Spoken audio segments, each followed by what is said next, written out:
What's going on, everyone? So the Sacramento Kings are shopping De'Aaron Fox, and they want quite the haul. They want win-now pieces. They want draft picks. They want a package similar to what you saw Donovan Mitchell go for, right? Lauri Markkanen, Colin Sexton, bunch of firsts, right? Like, they want something where they can still compete, continue to remain competitive, but on top of that, they want to, recoup some assets. They want a haul, right? They want a real return. But according to Mark Stein and reports that have came out, that there's no real chance that they're probably going to get that. They're not going to get the type of haul that they want, type of return that they want because of his contract, right? Now, you could ask, you had a team like the Cleveland Cavaliers that were willing to take the chance. But he also had 2 years on his deal, technically, right? So, they were able to get him to sign a new extension, but they didn't have to, it wasn't like a one-and-done type thing where that's the case for De'Aaron Fox.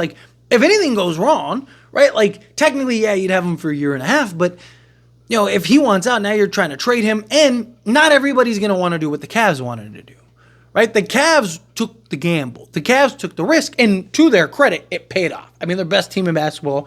They've been killing it. They've been great. They very well could win an NBA championship for the first time in Cleveland since LeBron James, and they were able to convince Donovan Mitchell to stay. That's the other big thing, right? Because there was a lot of talks. They traded for him, but it's going to be a rental, right? It's what Toronto did with Kawhi Leonard. They knew it was going to be a rental. They had one shot. Turns out they won the NBA championship, right? What happened? He immediately left when he could. That's what they thought it was going to happen with Donovan Mitchell. You got 2 shots, try to win a championship with him. If you don't, you're going to lose him. And luckily for them, they were able to convince him to stay, able to stick around. But another big factor you got to keep in mind is the new CBA.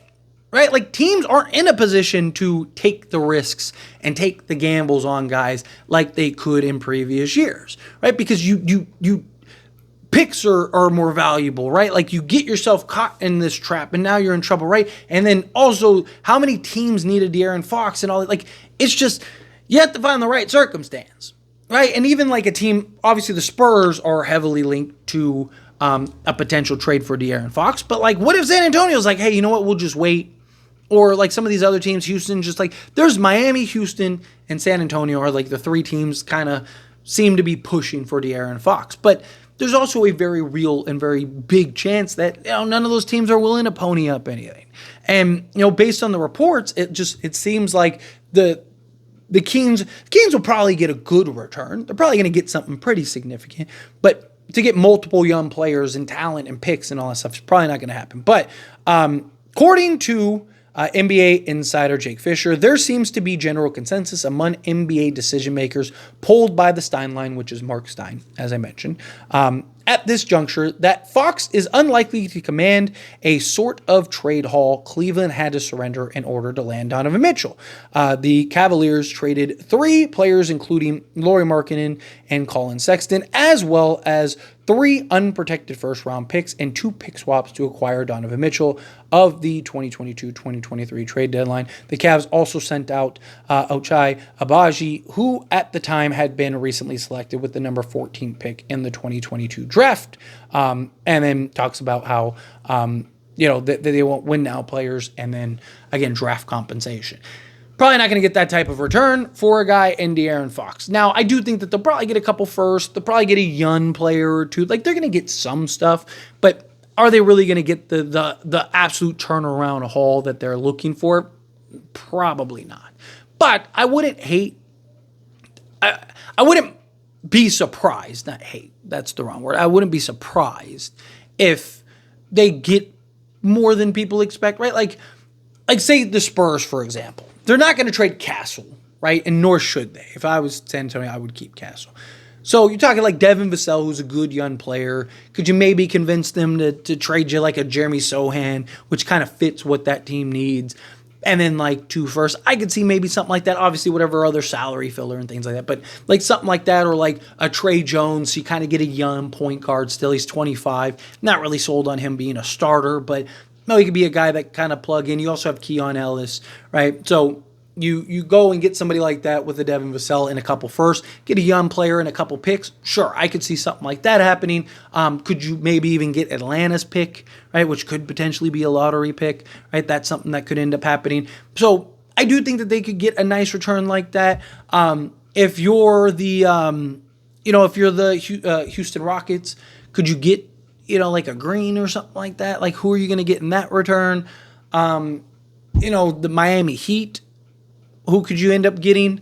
Could you work? There's talks about maybe like 3-team, and they get another star, or could you convince them to give you Tyler Hero? But I'd imagine that they want to keep Tyler Hero, right? Could you convince them to give a Khalil Ware, who's really emerged? But again, I think that they would imagine, right? Like, it's just, I can see them getting a return. I can see them getting a nice, because again, De'Aaron Fox, he's an all-star caliber point guard. One of the best fourth quarter players year after year after year. He's one of the best clutch players in the league year after year after year. There's real value. And he can really be a game changer for some teams, right? The right team, right situation, right environment. I absolutely think that he could really make some noise for the right team, right? Like, I do think him and Wemby with the right pieces around them could potentially be a contending team, right? Houston, if they add him and keep kind of most of their main core guys, I do think that that's a team that could really make some noise, win some things, right? He's an upgrade over Fred VanVleet. Imagine Houston, how well they're playing right now with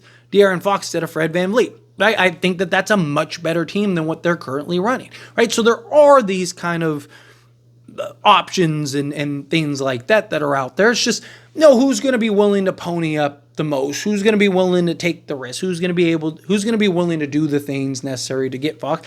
And if you're Sacramento, which is why I've said I wouldn't be shocked if they don't trade him at this trade deadline. They don't have to trade him yet.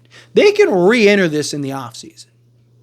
Right? And may end up getting more in the offseason, because you might get some of these teams that actually fall on their face this year, right? Like Houston.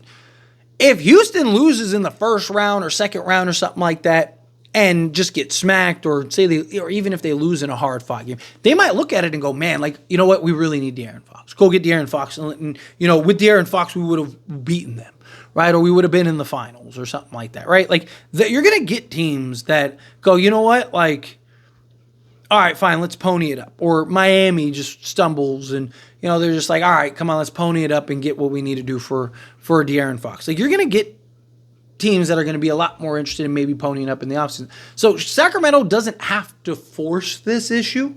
They can be patient. But, again, it's just like the circumstances, how everything falls out. But if I'm Sacramento, like, I'm not in a rush, right? I'm playing hardball a little bit here, because you can always just re-enter these conversations in the offseason. You don't have to trade him at the trade deadline.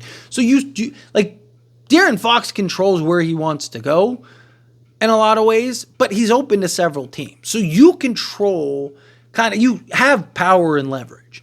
So maintain that. Use that to your advantage. But anyway, as always, this is a discussion, and I pass a question on you. Let me know your thoughts and opinions down in the comments below. What do you think? What are your thoughts? Do you like the idea of, De'Aaron Fox going to one of these teams, Spurs, Houston, Miami?